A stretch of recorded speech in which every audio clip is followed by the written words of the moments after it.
आत्ताच आपण जे शासनाला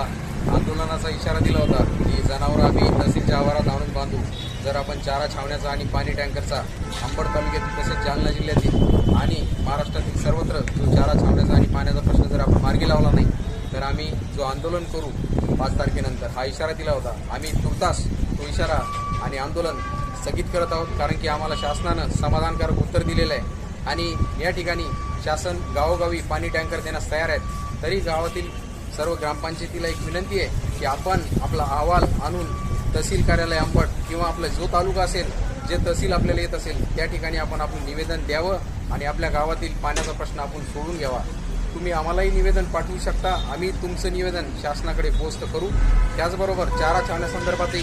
आत्ताच तहसीलदार साहेब शेळके साहेबांनी आम्हाला जो लेखी उत्तर दिलेलं आहे त्या लेखी उत्तरामध्ये आमचं समाधान झालेलं आहे आणि आम्ही त्याचा पाठपुरावा वेळोवेळी करत राहू आणि